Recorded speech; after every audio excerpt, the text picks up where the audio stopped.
morning to everyone. Today we are going to speak about the topic operators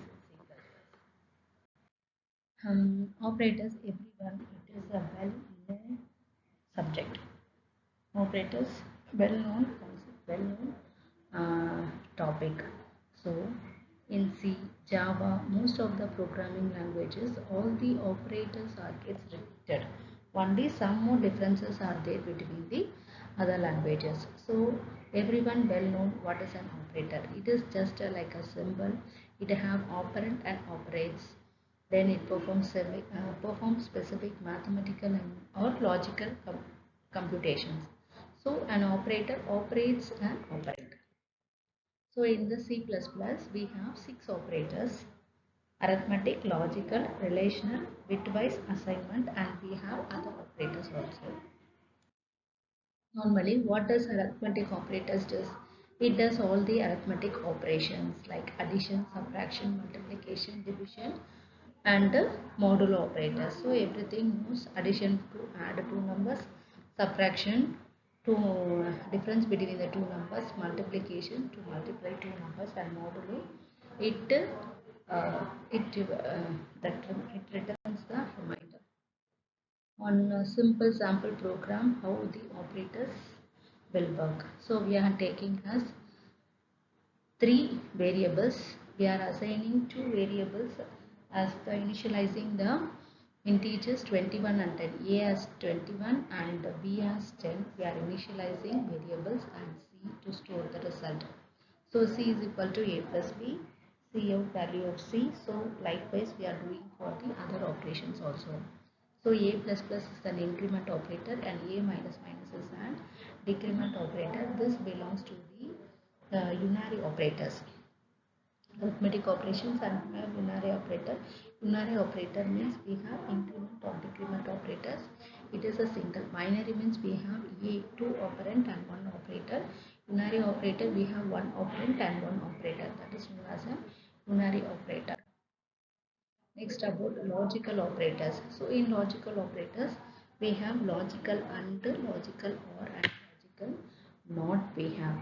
So for example we have some examples.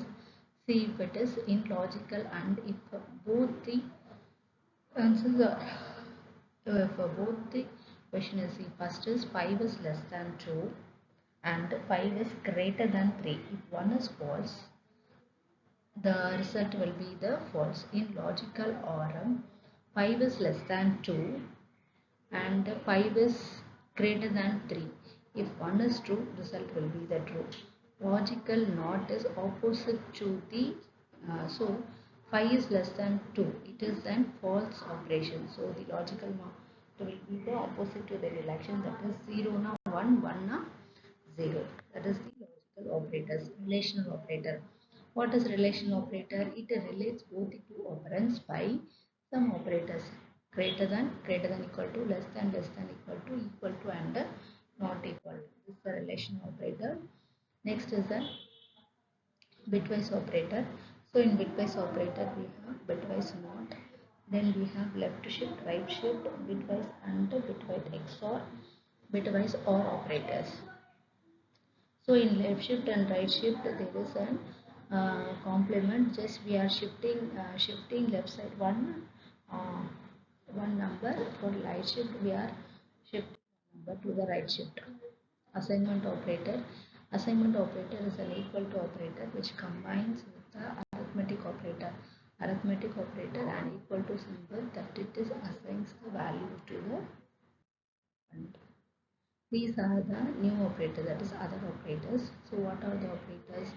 Scope resolution operator, pointer to member declarator, pointer to member operator, pointer to member operator, memory allocation operator, line feed operator, and field width operator. These are some operators. So first we can see what is an scope resolution operator.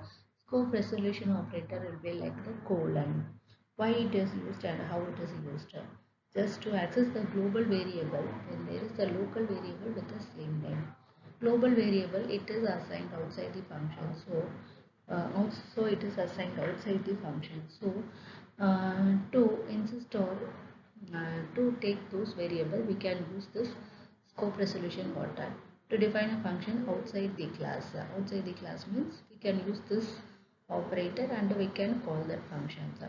That is, whatever function inside the class can be accessed. Suppose if the class is outside, suppose if the function is outside the class, how to access the function? By using this operator, we can access the function which is in the outside the class. To access the class static variables. So class static variables cannot be accessed outside. So those static variables can be accessed by the scope resolution operator. In case of multiple inheritance, if the same variable name exists in two and sister classes, we can use scope resolution. Multiple inheritance, and for the namespaces, we can use this. Just for example, say this is integer x is equal to 10. It is a global variable. Why? Because it is outside the function. And main function starts integer x is equal to 100. So here what it is under the main function. So this belongs to the local variable. Now we are going to display both the x, that is local variable and global variable. So what we have done with the scope resolution operator, the global variable is called inside the function. So in the output we print as 10 and 100. Next is a new and delete operator. What is these operator? These is a memory. This is a memory allocation operator. Memory allocation operator means we are going to add new operator and we are going to insert into the memory, and after the process completion we have to delete the space. For that we are going to use new operator and delete operator. When we call new operator, it allocates space in the memory, and if we completion to delete the operator, to delete the space in the memory, we are going to call the delete operator. So in this example what we have done is integer pointer variable star new integer. So this is an heap storages. Down it is on address of the variable. So 78 it is called and it is placed here. Another example with member variable. Next is a pointer to member variable. This is a pointer variable. How the pointer variable and address are stored. It is shown in the diagram. So first one, the pointer will be carrying the address of the variable, whose address of the variables 10 is the variable pointer, and for the 10 address of the variable will be called by the pointer. So this is to point it to the member variable.